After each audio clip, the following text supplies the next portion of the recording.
اعوذ باللہ من الشیطان الرجیم، بسم اللہ الرحمن الرحیم۔ السلام علیکم ورحمۃ اللہ وبرکاتہ۔ خوش آمدید کہتے ہیں آپ کو اس یوٹیوب چینل پر کہ جہاں آپ کو انشاءاللہ ایسی آڈیوز ملیں گی کہ جو آپ کے دلوں کو چھو جائیں گی۔ ہم دعا گو ہیں کہ خداوند متعال آپ کی زندگی میں خوشیاں اور کامیابیاں دیں اور آپ کا ہر دن نئے علم اور بصیرت سے بھرپور ہو۔ ہماری کوشش رہے گی کہ ہم آپ کو نہ صرف بہترین کتابیں بلکہ مفید اور تعلیمی مواد بھی فراہم کریں تاکہ آپ کی زندگی میں روشنی کی کرن بن سکے۔ آئیے ہمارے ساتھ اس نئے سفر کا آغاز کریں اور دعا گو ہیں کہ اللہ تعالی ہم سب کی رہنمائی کرے۔ جس کتاب کو پڑھنے کی توفیق ملی ہے اس کتاب کا نام ہے ذکر و فکر، علامہ سید ذیشان حیدر جوادی کی، کہ جس کا حصہ اول عقائد میں ہماری تھوڑی سی گفتگو ہو چکی تھی اور ابھی عقائد کے زمرے میں ہے حق طہارت۔ اسلام نے طہارت پر جس قدر زور دیا ہے اور اسے جس قدر اہم قرار دیا ہے اس کی مثال دنیا کے کسی مذہب یا نظام میں نہیں ہے۔ اسلام میں طہارت محبوبیت پروردگار کا بہترین ذریعہ ہے۔ ان اللہ یحب التوابین و یحب المتطہرین، سورہ بقرہ آیت نمبر 222۔ قرآن کو مس کرنا اور اس کے حقائق کا ادراک کرنا صرف مطہرین کا کام ہے۔ بزرگ ترین گھروں کے سکان کی پہچان یہی ہے کہ وہ طہارت کو دوست رکھتے ہیں۔ جنت کی حوریں ازواج مطہرہ ہیں۔ خلیل و ذبیح کا فریضہ یہ تھا کہ خانہ خدا کی طہارت کا اہتمام ہو۔ آسمان سے پانی طہارت کے لیے نازل کیا گیا، صدقہ انسان کی طہارت کے لیے واجب کیا گیا۔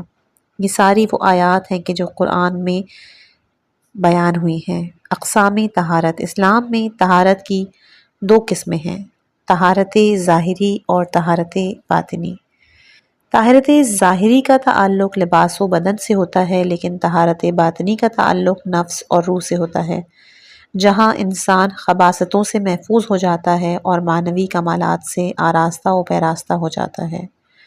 ظاہر ہے کہ ظاہری طہارت کا وہ مرتبہ نہیں کہ جو باطنی طہارت کا ہے، اور در حقیقت طہارت اسی طہارت کو کہا جاتا ہے جس کا تعلق نفس اور روح سے ہوتا ہے، ورنہ انسان کی انسانیت اور اس کا واقعی کمال اس کے لباس سے وابستہ ہے اور نہ ہی بدن سے۔ انسان کی انسانیت کا دار و مدار نفس و روح پر ہے، لہٰذا اس کی کمال طہارت کا تعلق بھی اس کے باطن اور معنویات سے ہی ہوگا۔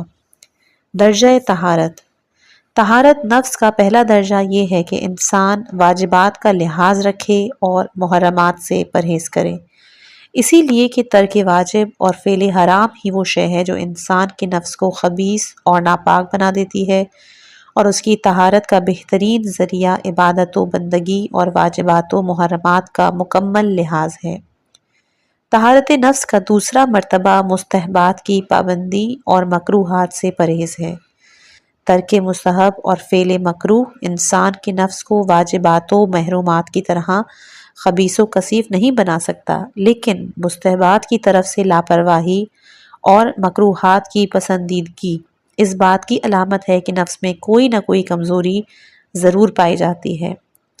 طہارت نفس کا تیسرا مرتبہ یہ ہے کہ انسان مکروہات سے پرہیز کی طرف ترک اولا سے بھی محفوظ رہے اور کوئی ایسا کام بھی ترک نہ کرے جس کا کرنا بھی اعتبار سے اولویت رکھتا ہو اور اس کا ترک کر دینا نفس کی کسی کمزوری کی علامت بن جائے۔ ظاہر ہے کہ انسان کا اس آخری درجہ طہارت تک پہنچ جانا ناممکن نہیں تو دشوار گزار ضرور ہے، اور ناممکن ہے کہ انسان بے پناہ ریاضت و مشقت کے بغیر اس درجہ کمال کا تصور بھی کر سکے۔ اس منزل تک پہنچنا تو عام شہداء و صالحین کو بھی نصیب نہیں ہوتا، عوام الناس اور مسلمین و مومنین کا کیا ذکر ہے۔ لیکن اس کے بعد انسان کی زندگی میں دو کمزوریاں پائی جاتی ہیں جو اس کے کمال طہارت نفس کی راہ میں حائل ہو جاتی ہیں، اور وہ حق طہارت کی منزل پر فائز نہیں ہو سکتا۔ ایک کمزوری سہو و نسیان کی ہے کہ انسان کمال طہارت کے باوجود اگر سہو و نسیان سے محفوظ نہیں ہے تو کسی وقت بھی مکروہ یا ترک اولا کا ارتکاب کر سکتا ہے، اور اس طرح سہو و نسیان کے طفیل میں منزل کمال سے نیچے آ سکتا ہے۔ دوسری کمزوری خواب غفلت کی ہے کہ انسان فطری طور پر خواب غفلت سے بری نہیں ہے، اور اس طرح اس کی زندگی میں ہر وقت یہ امکان پایا جاتا ہے کہ بیداری میں کمال کردار کے باوجود خواب میں ازراہ غفلت کوئی ایسا عمل انجام دے جو بیداری کے اعتبار سے حرام، مکروہ یا ترک اولیٰ کی حیثیت رکھتا ہو، کہ اس طرح مجرم اور خطا کار تو نہ ہوگا لیکن کمال طہارت نفس سے محروم ضرور ہو جائے گا۔ استفادہ: اس کا مطلب یہ ہے کہ حق طہارت کا واقعی مفہوم انتہائی بلند ترین مفہوم ہے، جہاں زندگی میں نہ حرام کا گزر ہوتا ہے نہ مکروہ کا۔ حق طہارت کا مالک نہ ناپسندیدہ عمل کر سکتا ہے اور نہ کسی اولیٰ کو ترک کر سکتا ہے، اور اس کا کمال بھی یہ ہے کہ اس کی زندگی پر نہ سہو و نسیان کی حکومت ہوتی ہے اور نہ خواب غفلت کی۔ وہ بیداری اور خواب دونوں میں پاکیزہ نفس ہوتا ہے اور سہو و نسیان سے اس قدر مبرہ اور منزہ ہوتا ہے کہ بھول چوک میں بھی کسی کمزوری کا راستہ اختیار نہیں کر سکتا۔ مذکورہ بالا خصوصیات کو دیکھنے کے بعد آیہ کریمہ کا ایک صحیح مفہوم محسوس کیا جا سکتا ہے۔ انما یرید اللہ لیذھب عنکم الرجس اہل البیت ویطہرکم تطہیرا۔ وراثت کتاب: وراثت کتاب کا فیصلہ کرنے کے لیے چند امور کا لحاظ ضروری ہے: شان وراثت، وجہ وراثت اور عظمت وراثت۔ شان وراثت کے بارے میں یہ بات واضح ہے کہ وراثت اور مال میں مناسبت ضروری ہے۔ پروردگار نے مادی میراث میں بھی کافر اور قاتل کو وارث نہیں قرار دیا، اور معنوی وراثت جنت میں صاف واضح کر دیا ہے کہ اس کے وارث صرف وہ افراد ہوں گے جو متقی اور پرہیزگار ہوں گے۔ وراثت کتاب کے لیے استفاء کی شرط اسی نکتے کی طرف اشارہ ہے۔ مقدمات میں وارث اسی کو تسلیم کیا جاتا ہے جسے وراثت کا علم ہو، ورنہ مال سے بے خبر افراد کو کوئی مال کا وارث ماننے کے لیے تیار نہیں۔ بنابراً وارث کتاب وہی انسان ہوگا جس کی طرف سے دعویٰ ہو سکتا ہو کہ میں ہر ایک آیت کے بارے میں تمام خصوصیات نزول سے بھی واقف ہوں کہ کب اور کہاں نازل ہوئی، اور خصوصیات مفہوم سے بھی آشنا ہوں کہ عام ہے یا خاص، ناسخ ہے یا منسوخ، مطلق ہے یا مقید، مجمل ہے یا مبین، وغیرہ وغیرہ۔ الفاظ کے معنی اور مفہوم میں لہجے کی تبدیلی سے بھی فرق پیدا ہو جاتا ہے، لہٰذا علم کتاب کے لیے لہجہ قدرت کی معرفت ضروری ہے تاکہ انسان حقیقی معنی کا ادراک کر سکے اور صرف لغت کے بھروسے پر الفاظ کی تفسیر نہ کرے۔ وجہ وراثت کے بارے میں حسب ذیل امور قابل توجہ ہیں کہ وارث کو صاحب مال سے قرابت کا حامل ہونا چاہیے۔ اگر مال مادی ہے تو قرابت مادی رشتوں کی ہوگی، اور وارث باپ، بیٹا، بھائی یا چچا اور ماموں ہوگا۔ اور وراثت اگر معنوی ہے تو قرابت بھی معنوی ہوگی۔ جس طرح بیٹا باپ کا ایک جز ہوتا ہے، اسی طرح وارث مالک کے لیے منیت کا حامل ہوگا۔ ورثے میں بلا فصل رشتہ دار کے ہوتے ہوئے طبقہ دوم وارث نہیں ہوتا ہے، لہٰذا اس کے مصداق کے موجود ہوتے ہوئے بزم نشین وراثت کا دعویٰ نہیں کر سکتے۔ متروکات میں صامت اور ناطق دو چیزیں ہوں تو ناطق کو صامت کا وارث قرار دیا جاتا ہے۔ صاحب کتاب نے ثقلین کو چھوڑ کر دنیا سے سفر کیا ہے تو اطرت کو کتاب کا وارث ہونا چاہیے، اس لیے کہ اطرت ناطق ہے اور قرآن صامت۔ وراثت میں قرابت کے بعد سن و سال کی قید نہیں ہوتی، لہٰذا جو شخص بھی صاحب کتاب ہے اس سے معنوی قرب کا حامل ہوگا اور وہ وارث کتاب ہوگا، چاہے بوڑھا ہو یا بچہ۔ وراثت میں مال پر تصرف کرنے کا اختیار وارث کو ہوتا ہے، لہٰذا کتاب کے مفہوم کی تعین کا اختیار بھی وارث کتاب کو ہوگا، دیگر افراد کو دخل دینے کا حق نہیں ہے۔ عظمت میراث کے بارے میں حسب ذیل آیات کو دیکھنے کے بعد وارث کتاب کو معین کیا جا سکتا ہے: یاسین والقرآن الحکیم، قاف والقرآن المجید، لقد آتیناک سبعا من المثانی والقرآن العظیم، انہ لقرآن کریم، لو انزلنا ھذا القرآن علی جبل لرأیتہ خاشعا متصدعا من خشیۃ اللہ۔ سورہ حشر آیت نمبر 21۔ ذالک الکتاب لا ریب فیہ ھدی للمتقین، نزل علیکم الکتاب مصدقا لما بین یدیہ۔ سورہ آل عمران۔ استنتاج: مذکورہ آیات کریمہ کی روشنی میں وارث کتاب کو صاحب حکمت، صاحب مجد و بزرگی، صاحب عظمت و کرم، حاکم ارض و جبال، صاحب طی الارض، امام المتقین، مصدق رسل اور عالم ما کانو ما یکون ہونا چاہیے۔ پھر کتاب کے حق ہونے کی بنا پر حق کو اس کے ساتھ ادھر ادھر مڑ جانا چاہیے جس طرف اس کا رخ مڑ جائے۔ استغفار معصوم: ائمہ طاہرین علیہم السلام اور سرکار دو عالم صلی اللہ علیہ وآلہ وسلم کی تاریخ حیات میں استغفار کا ذکر دیکھ کر اکثر لوگوں کو یہ خیال پیدا ہوتا ہے کہ یہ حضرات بھی معصوم نہیں تھے، ورنہ عصمت کے بعد استغفار کا کوئی سوال نہیں پیدا ہوتا۔ ان بیچاروں کا خیال یہ ہے کہ استغفار صرف گناہوں کو بخشوانے کے لیے ہوتا ہے، اور انسان کی زندگی میں گناہ نہ ہو تو اسے استغفر اللہ ربی و اتوب الیہ کہنے کی کیا ضرورت۔ غالباً ان حضرات نے قرآن کریم کا مطالعہ نہیں کیا ہے، ورنہ انہیں اندازہ ہوتا کہ پروردگار کے نزدیک توبہ و استغفار کی کیا حیثیت ہے اور اسے مالک نے کیا درجہ دیا ہے۔ استغفار بلندی درجات کا ذریعہ ہے۔ مزدلفہ سے منی کی طرف تمام لوگوں کے ساتھ کوچ کرو اور اللہ سے استغفار کرو۔ ظاہر ہے کہ عرفات و مزدلفہ میں قیام کرنا کوئی جرم نہیں تھا کہ جس کے لیے استغفار ضروری ہوتا۔ استغفار شکر خدا ہے۔ قرآن میں خداوند متعال فرماتا ہے کہ خدا نے تمہیں زمین سے پیدا کر کے زمین میں آباد کر دیا ہے، لہٰذا اس کی بارگاہ میں استغفار کرو۔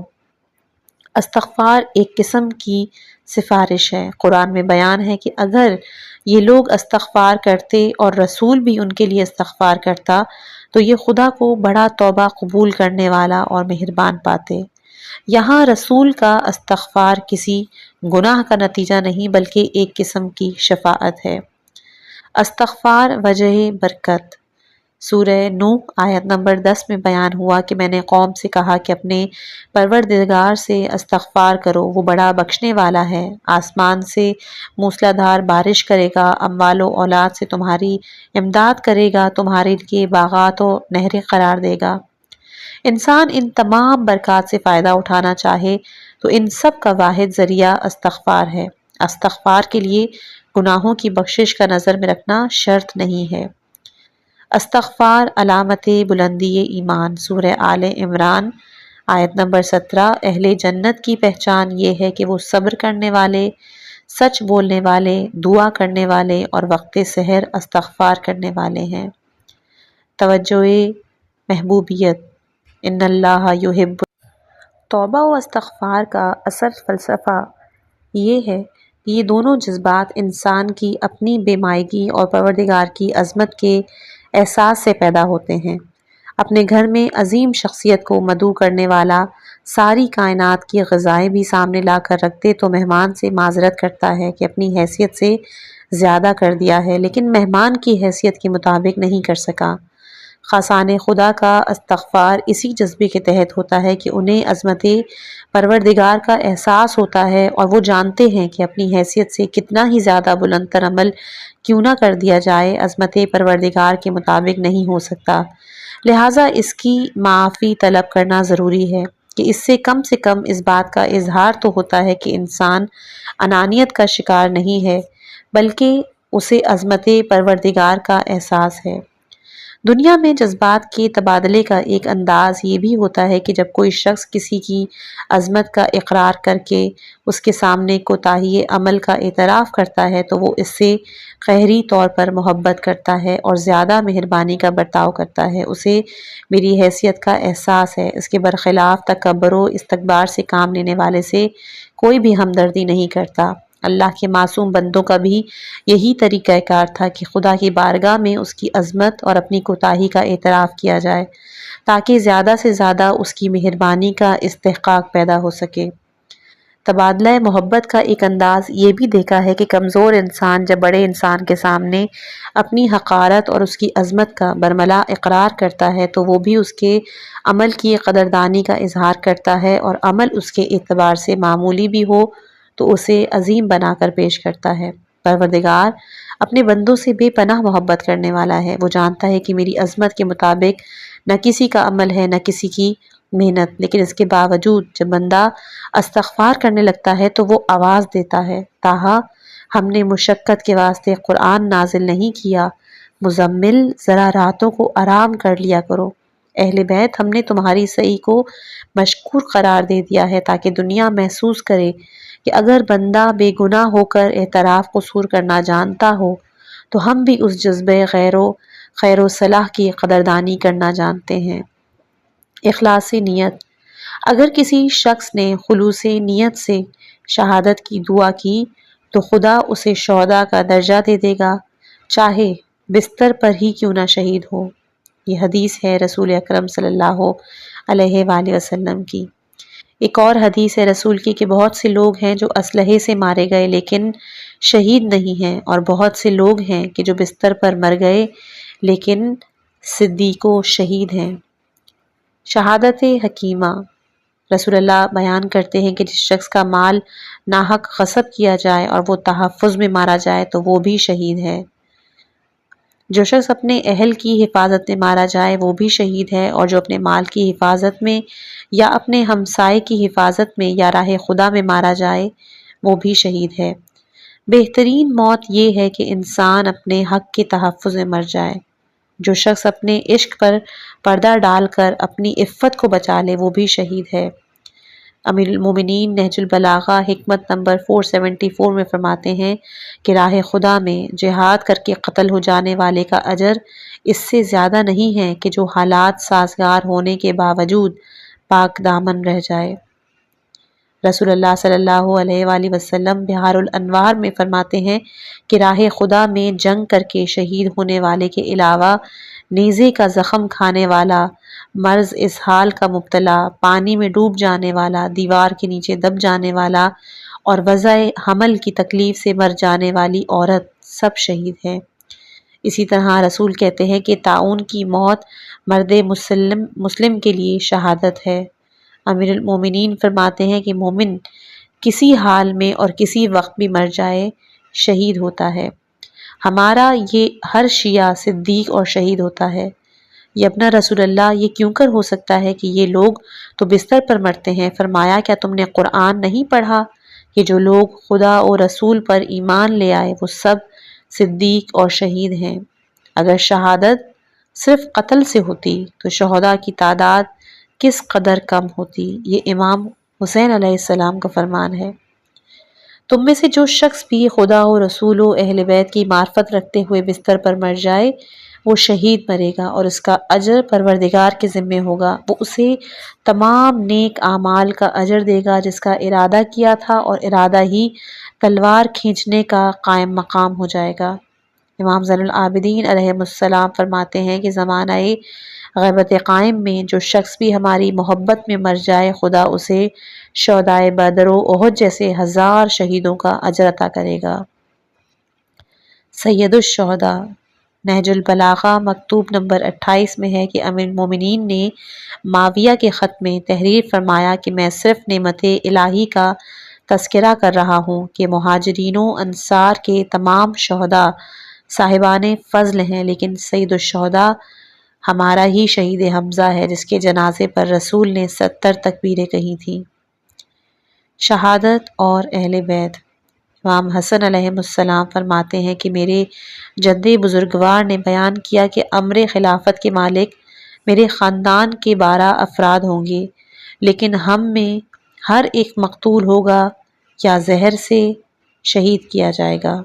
امام رضا کہتے ہیں کہ ہم میں ہر ایک مقتول ہے، اور امام جعفر صادق بھی ایک جگہ فرماتے ہیں کہ خدا کی قسم ہم میں ہر ایک مقتول و شہید ہے۔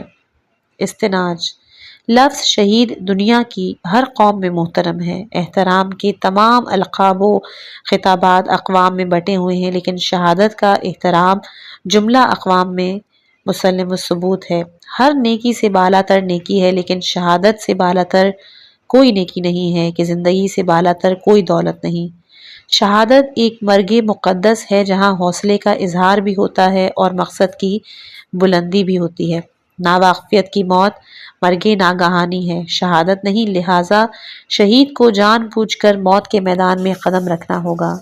شہادت عبادت ہے کہ شہید کا رخ ہمیشہ پروردگار کی طرف ہوتا ہے۔ شہادت ہر عبادت سے افضل ہے کہ اس میں توجہ اللہ کا عملی مظاہرہ ہوتا ہے۔ شہید ساری قوم کا خادم اور محسن ہوتا ہے کہ اس نے جان دے کر سب کا دین بچایا۔ یہ وہ شمع ہے جو خود جل جاتی ہے لیکن انجمن کو منور کر دیتی ہے۔ شہید کا بدن بھی محترم ہے کہ اس کے احکام عام افراد سے الگ ہیں۔ شہید کا خون بھی محترم ہے کہ اسے دھویا نہیں جاتا۔ شہید کو درجہ شفاعت سے نوازا جاتا ہے کہ وہ دوسروں کی سفارش بھی کر سکتا ہے، اور شہید کی سب سے بڑی ذمہ داری جہاد ہے جسے بطور فرض انجام دینا ہے، نہ برائے فائدہ۔ خاک تربت شہید اس قدر محترم ہے کہ جناب فاطمہ نے قبر جناب حمزہ کی تسبیح بنائی تھی۔ خاک تربت سید الشہداء کا کمال یہ ہے کہ وہ خود تسبیح پروردگار کرتی ہے۔ شہید مرنے سے پہلے جنت کا مشاہدہ کر لیتا ہے۔ یہ لفظ سورہ محمد کے ہیں۔ شہید بہادر ہوتا ہے کہ جان قربان کر دیتا ہے، اور عالم ہوتا ہے کہ قربانی کے موارد سے باخبر ہوتا ہے۔ شہید روز قیامت گواہ بنا کر لایا جائے گا۔ جناب حمزہ و جعفر انبیاء کرام کی تبلیغ کی گواہی دیں گے۔ شہید کی منطق دنیا سے الگ ہوتی ہے۔ وہ محمد حنفیہ اور ابن عباس کے مشوروں پر عمل نہیں کر سکتا۔ تاریخ شہادت میں چند نمونے عظیم ترین ہیں۔ عمرو بن الجموع کے پیر میں لنگ تھا۔ ان کے 4 فرزند جہاد کے لیے احد میں تیار تھے، لیکن اس کے باوجود رسول اکرم صلی اللہ علیہ وآلہ وسلم سے اجازت لے کر شریک جہاد ہوئے اور درجہ شہادت پر فائز ہوئے۔ ان کی زوجہ ہند میدان میں آئی۔ شوہر، فرزند اور برادر سب کے لاشیں اونٹ پر لاٹ کر مدینے کی طرف لے چلی۔ اونٹ بیٹھ گیا، بے حد کوشش کی لیکن نہیں چلا۔ جب احد کی طرف واپس چلی تو تیز رفتاری سے چلنے لگی۔ سرکار دو عالم صلی اللہ علیہ وآلہ وسلم نے کہا، یہ اونٹ معمور ہے۔ عمروں نے دعا کی تھی کہ خدایا مجھے مدینے واپس نہ کرنا، لہٰذا اب وہ میدان ہی میں دفن ہوں گے۔ دوسرا حنظلہ، ان کا باپ ابو عامر بدترین دشمن اسلام تھا۔ احد سے ایک روز قبل شادی ہوئی۔ زوجہ بدترین منافق عبداللہ ابن ابی بن سلول کی بیٹی۔ رسول اکرم صلی اللہ علیہ وآلہ وسلم کی اجازت سے شب زوجہ کے ساتھ گزاری اور صبح سویرے لشکر اسلام میں شامل ہو گئے۔ زوجہ نے لوگوں کو گواہ بنایا کہ رات کو تعلقات قائم ہو چکے ہیں، لیکن حنظلے میں شوق شہادت پایا جاتا ہے، لہٰذا میں نے رخصت کر دیا۔ میدان میں شہید ہو گئے تو رسول نے کہا کہ میں نے آسمان و زمین کے درمیان ملائکہ کو دیکھا ہے جو حنظلہ کی لاش کو غسل دے رہے تھے، اس لیے کہ وہ حالت جنابت میں شہید ہوئے ہیں۔ دعوت اللہ۔ قرآن مجید کا ارشاد ہے کہ پیغمبر آپ اپنے پروردگار کے راستے کی طرف دعوت دیں، حکمت اور موعظہ حسنہ کے ذریعے، اور ان سے اس طرح بحث کریں جو بہترین طریقہ ہے۔ آیہ کریمہ نے کم از کم اس نقطے کی وضاحت کر دی ہے کہ اسلام انفرادی قانون نہیں ہے بلکہ ایک اجتماعی نظام ہے جس میں دعوت اللہ بھی ایک فریضہ ہے۔ اسلام انفرادی طریقہ زندگی ہوتا تو انبیاء و مرسلین کے آنے کی کوئی ضرورت ہی نہیں تھی۔ ان کا کردار پہلے ہی سے طیب و طاہر اور پاک و پاکیزہ تھا۔ دوسروں کے حالات پر توجہ دینا کوئی فریضہ نہیں تھا۔ اس طرح سارا نظام فضول اور بے فائدہ ہو کے رہ جاتا۔ انبیاء و مرسلین کی بعثت کی ضرورت ہی اس لیے پڑی کہ یہ ایک اجتماعی نظام تھا اور اس میں ہر ایک کو دوسرے کے حالات پر توجہ دینا اور اس کی اصلاح کرنا ایک فریضہ تھا۔ اسلام کے ساتھ سب سے بڑا حادثہ یہ ہوا کہ یہ بنیادی طور پر انتہائی مثبت اور فعال قانون تھا جو سماج کے اندر رہ کر سماج کی اصلاح کرنا چاہتا تھا۔ اس کا نزول ہی مکے کے جاہلوں کے درمیان ہوا تھا تاکہ ان کی نفوس کو پاکیزہ بنا کر انہیں کتاب و حکمت سے آشنا بنایا جا سکے، لیکن استعماری سازشوں نے اس کے ہر مثبت پہلو کو منفی بنا دیا اور اسے سماج اور معاشرے سے کوسوں دور لے کر پھینک دیا۔ اب عالم کا مطلب یہ ہے کہ انسان حجرے میں بیٹھ کر کتابوں کا مطالعہ کرتا رہے، سماج کے حالات سے بالکل بے خبر رہے۔ مقدس کا مفہوم یہ ہے کہ دنیا کے تمام منکرات کو دیکھتا رہے اور مڑ کر دیکھنے کی زحمت نہ کرے، کہ مبادا اسے دنیا دار نہ کہہ دیا جائے۔ حد یہ ہے کہ بازار کا سودا بھی دوسرے افراد سے منگائے اور خود بازار میں قدم نہ رکھے، جبکہ مکے کے کفار و مشرکین نے مرسل اعظم پر یہی اعتراض کیا تھا کہ یہ بازار میں گردش کرتے رہتے ہیں تو رسول کس طرح ہو سکتے ہیں؟ گویا اس امر کا اعلان کر دیا تھا کہ ان کی زندگی سماج اور معاشرے سے الگ نہیں بلکہ معاشرے کے اندر ہی ہے۔ زہد کا تصور ترک دنیا اور ترک لذات کا ہے۔ صبر ہر ذلت کو برداشت کرنے کے معنی میں ہے، گریہ اذیتوں کا تحمل ہے، اور انتظار بدترین حالات میں ہاتھ پر ہاتھ رکھ کر کسی مسئلے کی آس لگانا۔ نتیجہ یہ ہوا کہ ایک اچھا خاصا فعال نظام بدعملی کا شکار ہو گیا اور اصلاح عالم کے سارے راستے بند ہو گئے۔ حالانکہ نہج البلاغہ ہی کا مطالعہ کر لیا جائے تو اس میں اس طرح کی تمام محمل نظریات کی تردید انتہائی صراحت کے ساتھ موجود ہے۔ علماء کے بارے میں مولائے کائنات کا ارشاد ہے کہ خدا نے علماؤں سے عہد لے لیا ہے کہ مظلوم کی بھوک اور ظالم کی شکم سیری پر مطمئن نہ بیٹھیں، جو اس بات کی علامت ہے کہ سماج کے بدترین حالات پر خاموش بیٹھ جانا عالم کا کام نہیں ہے، جہلا کا کام ہے۔ تقویٰ کے بارے میں نہج البلاغہ میں ایک مستقل خطبہ ہے جس میں متقین کے تمام مثبت اوصاف کا ذکر ہے۔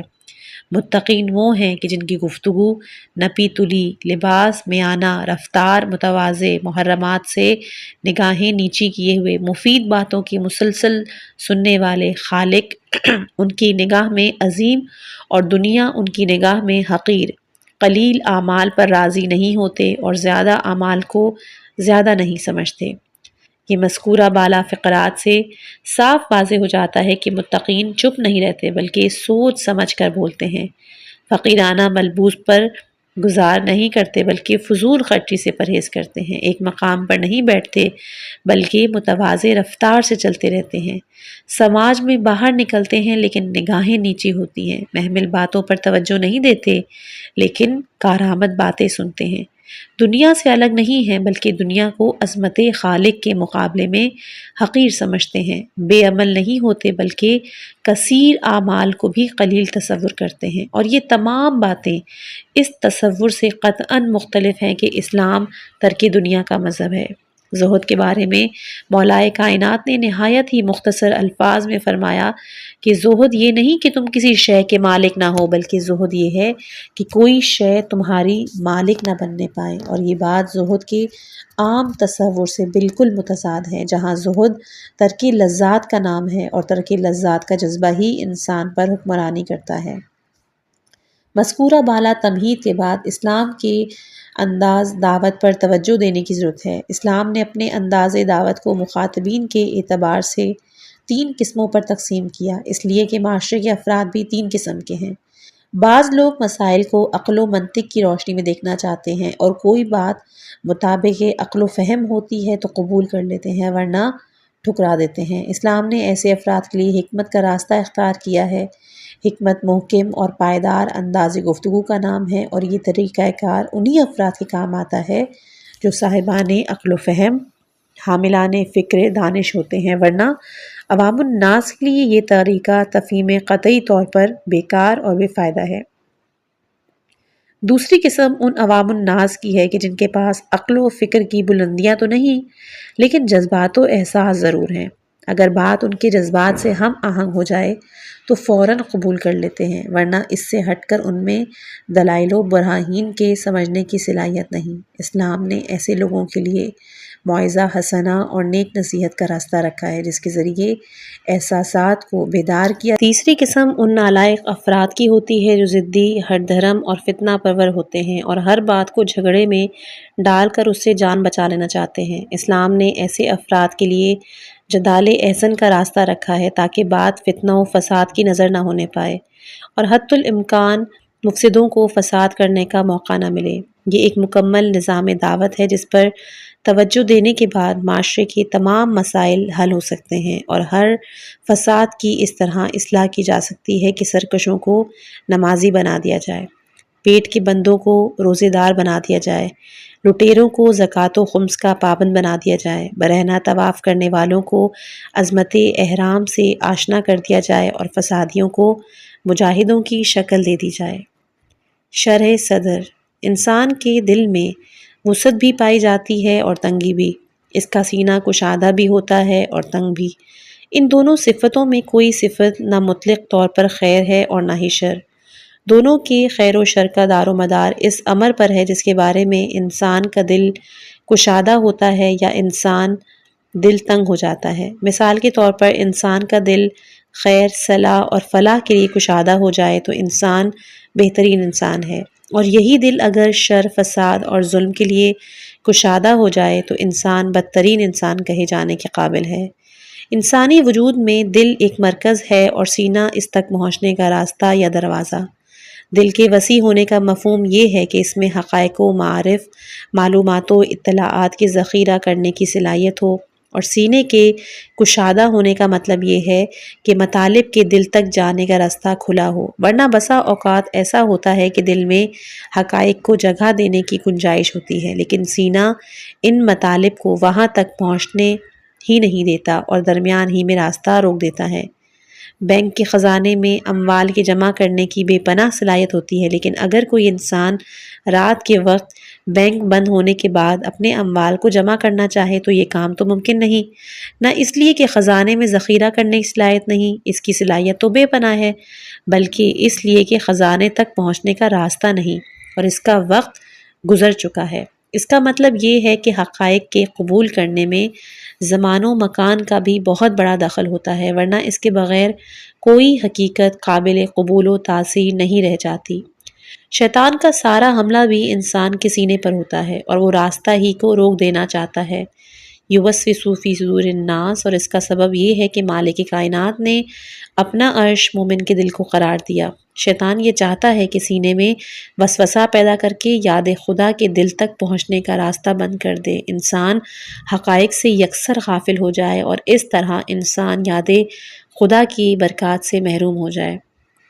اس حقیقت سے اس امر کا بھی اندازہ ہو جاتا ہے کہ شیطان کا حملہ مرکز پر نہیں ہوتا بلکہ دروازے پر ہوتا ہے، تاکہ مرکز تک رسائی کا راستہ بند ہو جائے اور انسان مختلف رستوں میں حضرت محمد مصطفیٰ صلی اللہ علیہ وآلہ وسلم نے اپنی ذات کو شہر علم اور علی کو اس کا دروازہ قرار دیا۔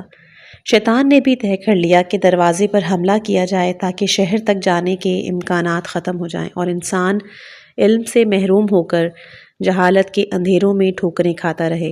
قرآن مجید نے شرح صدر کے فوائد و اثرات کا اس انداز سے تذکرہ کیا، سورہ نحل آیت نمبر 106، کہ جس کا سینہ کفر کے لیے کشادہ رہے اس کے لیے غضب پروردگار بھی ہے اور عذاب عظیم بھی۔ اسی طرح سورہ انعام آیت نمبر 35 میں خداوند متعال فرماتا ہے کہ خدا جس کو گمراہی میں رکھنا چاہتا ہے اس کے سینے کو تنگ بنا دیتا ہے۔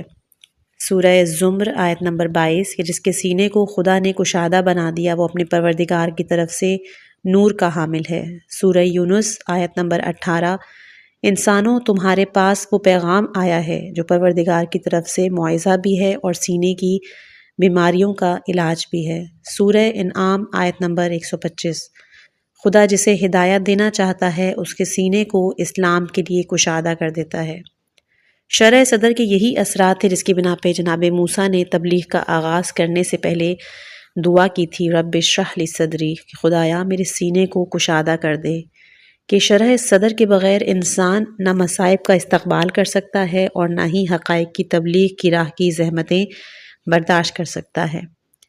یہ مذکورہ بالا آیات سے پہلا نتیجہ یہ ظاہر ہوتا ہے کہ انسانوں کی دو قسمیں ہیں، بعض افراد کا دل حقائق کے لیے کشادہ ہوتا ہے اور بعض کا دل مفاسد اور فسادات کے لیے۔ جن کا دل حقائق کے لیے کشادہ ہوتا ہے وہ فارس میں رہ کر بھی مدینے کا پیغام قبول کر لیتے ہیں، اور جن کے دل میں یہ صلاحیت نہیں ہوتی وہ محفل میں رہ کر بھی قبول حقائق سے محروم رہ جاتے ہیں۔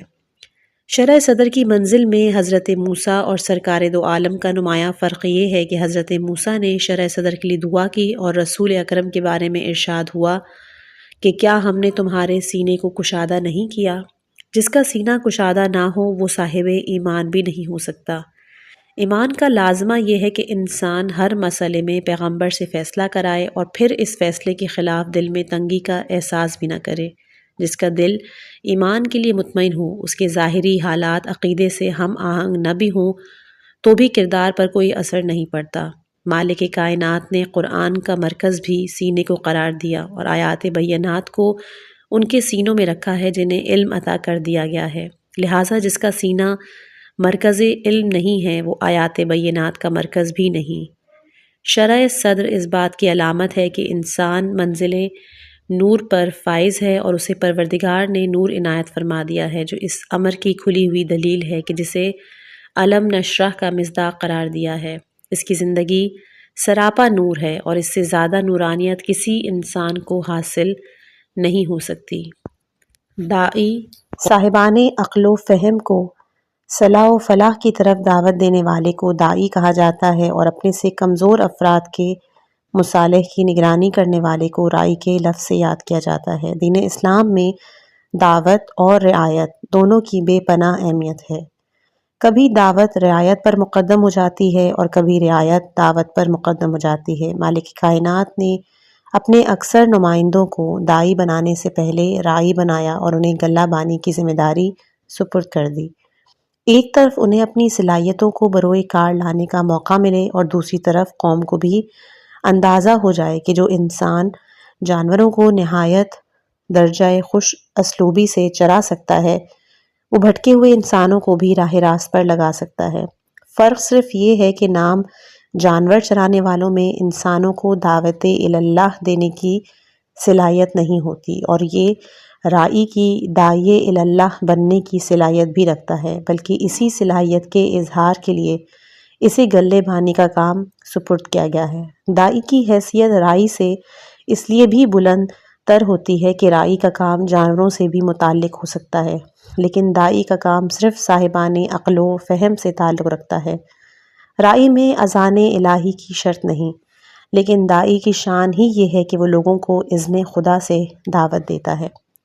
رائی کا مقابلہ عام طور سے ایک مزاج کے جانوروں سے ہوتا ہے، لیکن داعی کے سامنے تین طرح کے انسان ہوتے ہیں۔ وہ لوگ بھی ہوتے ہیں جو عقل و حکمت کی باتیں سن کر فوراً حقیقت کا اعتراف کر لیں، وہ بھی ہوتے ہیں جو عقل و فہم کے مسائل سمجھنے سے قاصر ہوتے ہیں، لیکن انہیں خوبصورتی سے نصیحت کر دی جائے اور دل لگتی بات کہہ دی جائے تو فوراً راہ راست پر آ جاتے ہیں۔ اور تیسری قسم ان افراد کی ہوتی ہے جو نہ عقل و حکمت سے قائل ہوتے ہیں اور نہ ہی موعظے اور نصیحت سے۔ ان کا کام صرف جھگڑے پیدا کرنا ہے، اور وہ چاہتے ہیں کہ بات اس قدر الجھ جائے کہ حق کے تسلیم کرنے کا موقع ہی نہ آئے۔ قرآن نے انہی اقسام کو نظر میں رکھنے کے بعد پیغمبر اسلام کے دعوت کا یہ حسین اسلوب تعلیم کیا تھا۔ آپ راہ خدا کی طرف دعوت دینے میں تینوں باتوں کا خیال رکھیں، حکمت کو بھی استعمال کریں، موعظے بھی کریں، اور جھگڑا کرنے والوں کے مقابلے میں جدال احسن سے بھی کام لیں۔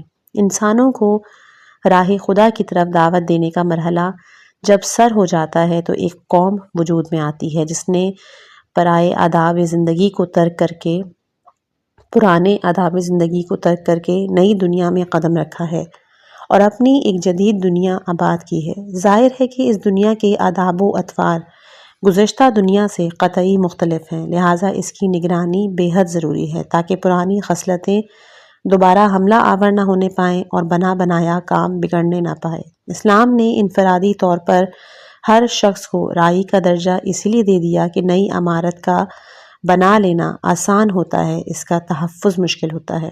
مسلمان کی ذمہ داری یہ ہے کہ اپنے زیر تربیت کمزور افراد کو اس طرح ہر خطرے سے محفوظ رکھے جس طرح ایک رائی اپنے گلے کی نگرانی کرتا ہے اور انہیں ان کے رحم و کرم پر نہیں چھوڑتا۔ ظاہر ہے کہ نگرانی بڑی حد تک آسان بھی ہے کہ اس کا تعلق چند افراد سے ہوتا ہے اور وہ عام طور سے اسی ماحول کے پروردہ ہوتے ہیں جس ماحول کا خود رائی اور نگراں ہوتا ہے، لیکن ایک جدید امت، ایک نئی قوم کی نگرانی اس قدر آسان نہیں، اس کا مرحلہ بے حد دشوار گزار ہے۔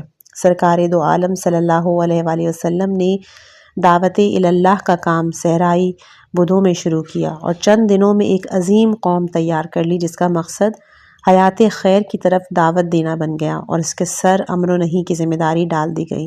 یہ قوم عقائد و افکار کے اعتبار سے اپنے معاشرے و ماحول سے بالکل الگ اور آداب زندگی کے اعتبار سے ہر طرح کے خطرے میں گرفتار تھی۔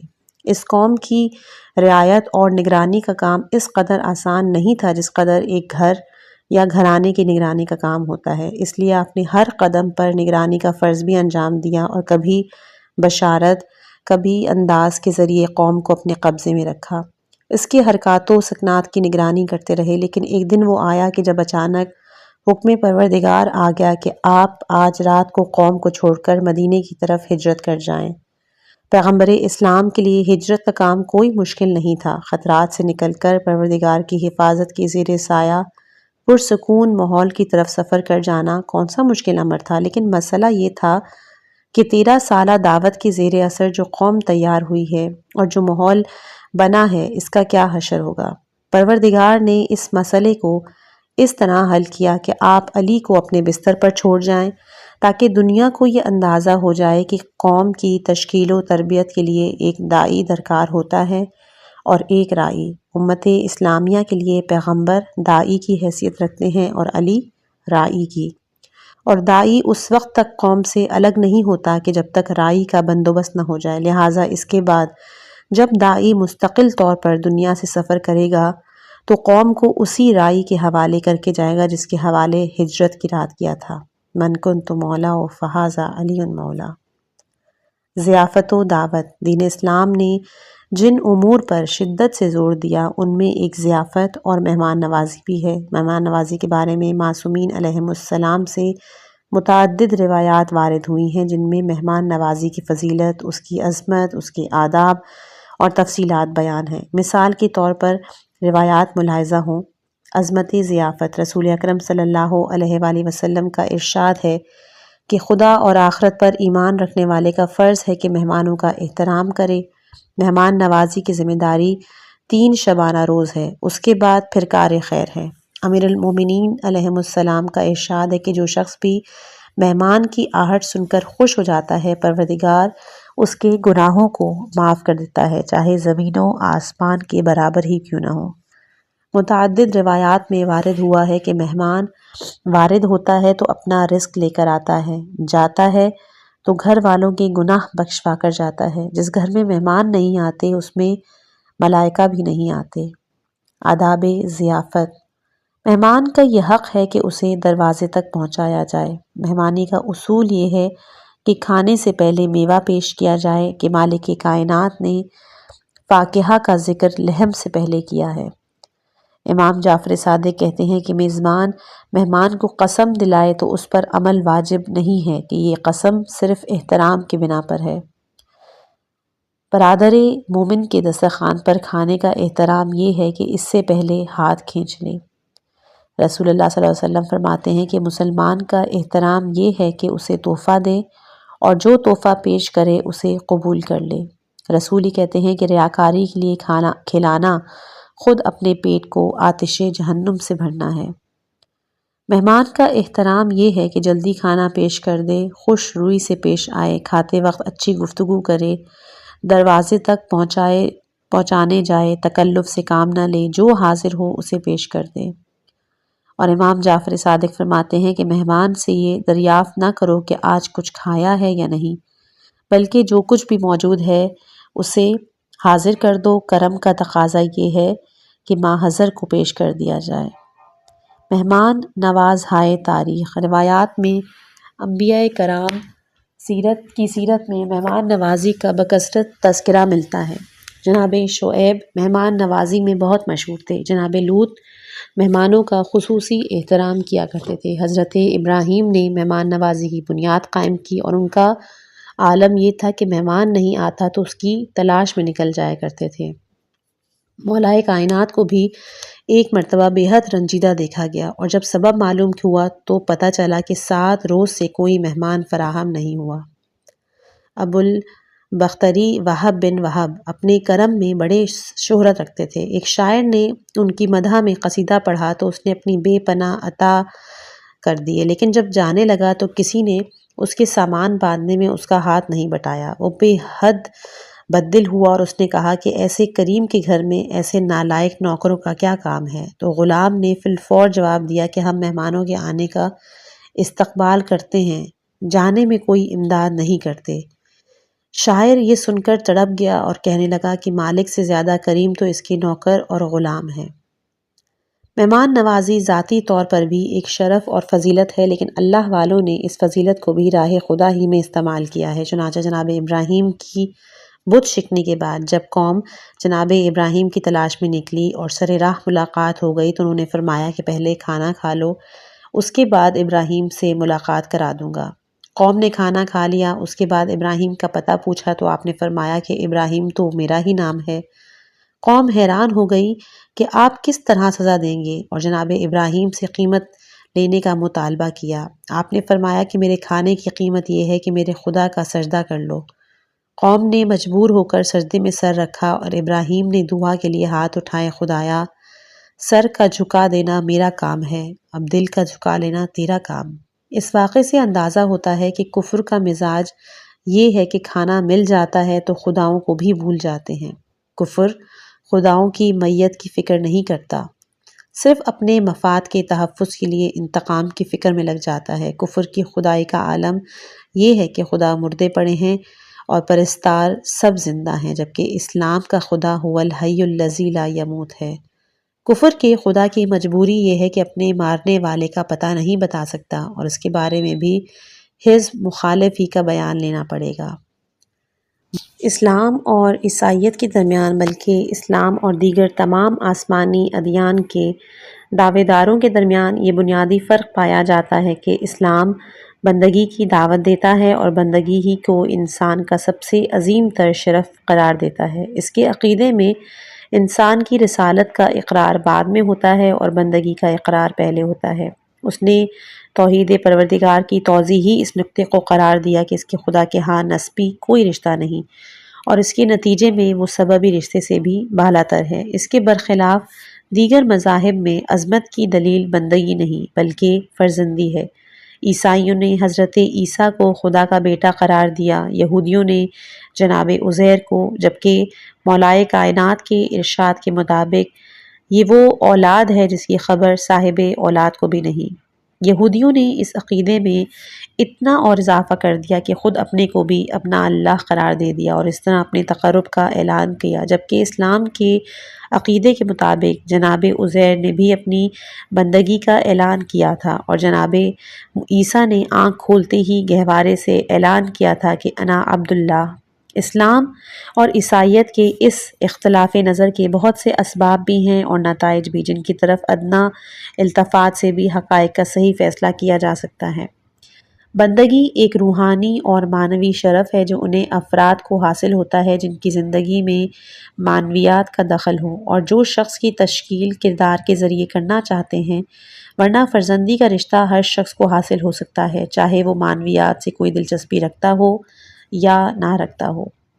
بندگی کے نظام میں انسان کتنا ہی ذی شرف کیوں نہ ہو، مالک کے سامنے بہرحال لرزہ براندام رہتا ہے، اس کے احکام کی تعمیل کو اپنی شرافت کی بنیاد قرار دیتا ہے۔ لیکن فرزندی میں فرزند کو ہر اختیار حاصل رہتا ہے، وہ باپ کے سامنے لرزنے کے بجائے اس کے کاندھوں پر بھی سوار ہو جاتا ہے، اس کی گود میں بھی بیٹھ جاتا ہے۔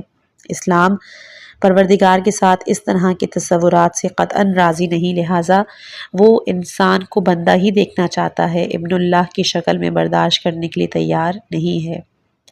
بندگی اور فرزندگی کے اس دقیق فرق کو نہ سمجھنے کا نتیجہ یہ ہوا کہ بعض افراد نے دونوں کو مخلوط کر دیا اور اپنی زندگی کی حیثیت کو نظر انداز کر کے مادی رشتے ہی کو دلیل فضل و کمال قرار دیا اور ان تمام حدود سے تجاوز کر گئے جو بندگی اور غلامی کے لیے طے کیے گئے تھے۔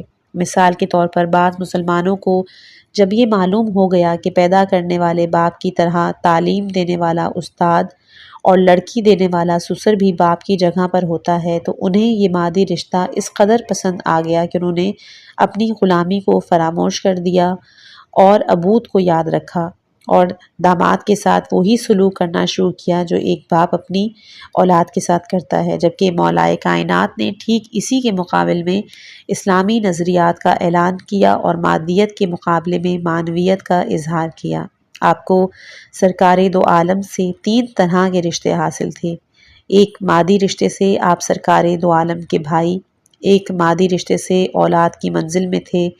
تعلیم کے اعتبار سے بھی آپ کو فرزندی کا شرف حاصل تھا، لیکن ان تمام امور کے باوجود آپ نے نہ فرزندی کو دلیل فضیلت قرار دیا، نہ اخوت اور برادری کو، بلکہ جب بھی فخر کیا تو اس بات پر کہ میں محمد کے غلاموں میں سے ایک غلام ہوں، تاکہ دنیا کو اندازہ ہو جائے کہ اسلام کی نگاہ میں اصل شرف ابدیت ہے، اس سے بالا تر کوئی شرف نہیں۔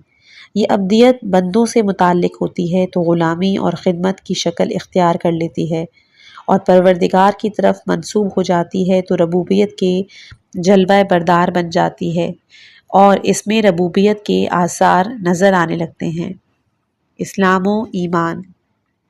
قرآن مجید میں اسلام کا تذکرہ مختلف اشکال میں 72 مقامات پر ہوا ہے۔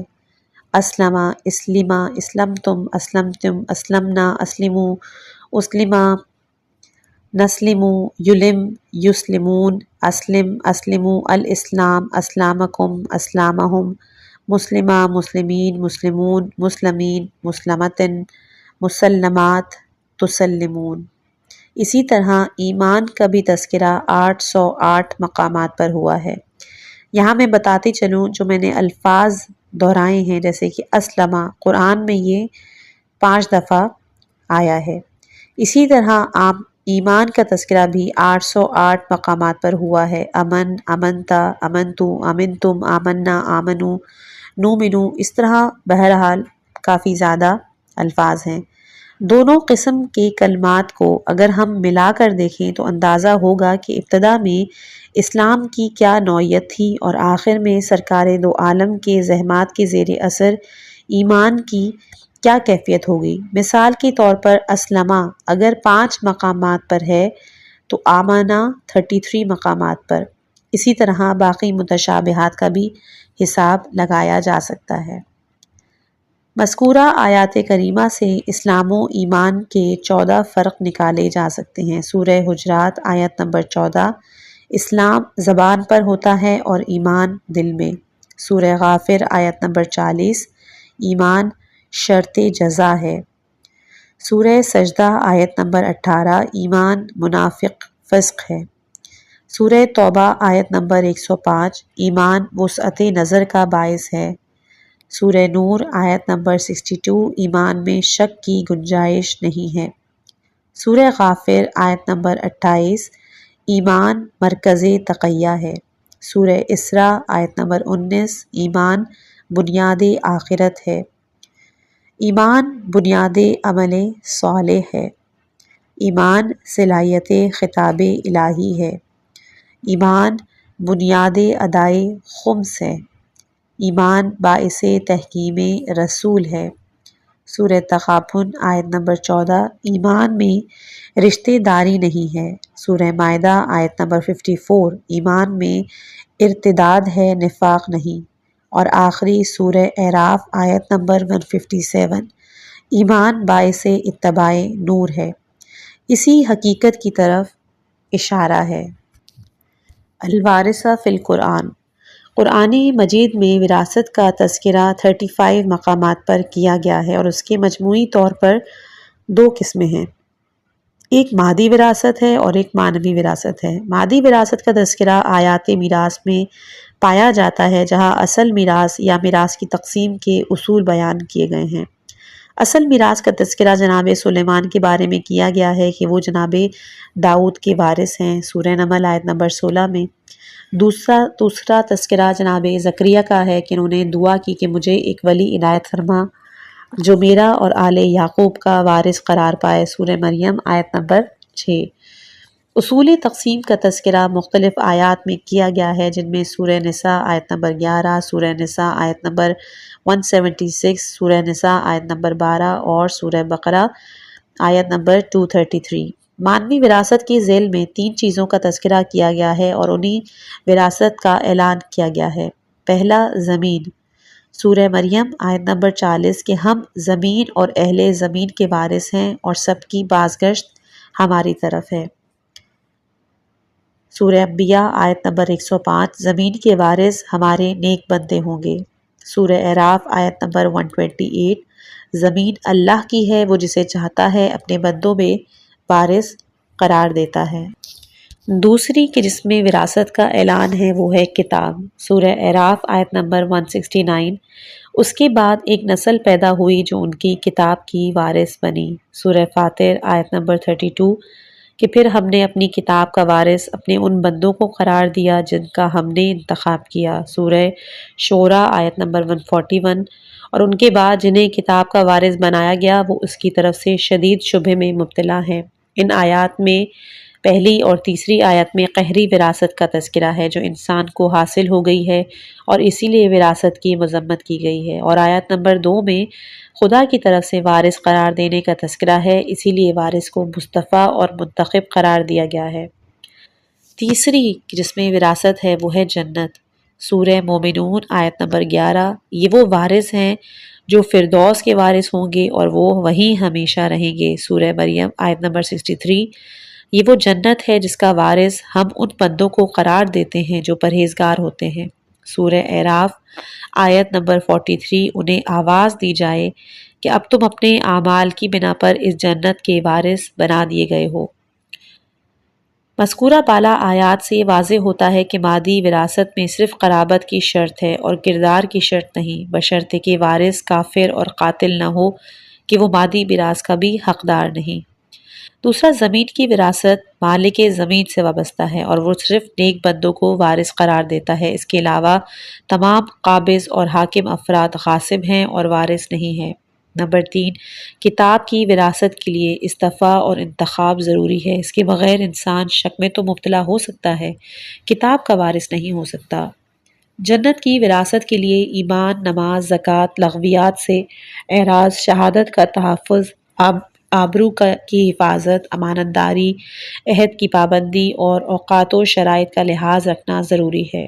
جنت کے وارث اس قدر عظیم درجہ ہے جس کے لیے خلیل خدا بھی دستے بدعا ہیں اور اپنے کو وارثوں میں شامل کرنا چاہتے ہیں۔ اب ان کی عظمت کا تصور کیا جائے جنہیں امامت دے کر زمین کا وارث بنایا گیا ہے، کتاب کا محافظ قرار دیا گیا ہے اور جنت کا سردار قرار دیا گیا ہے۔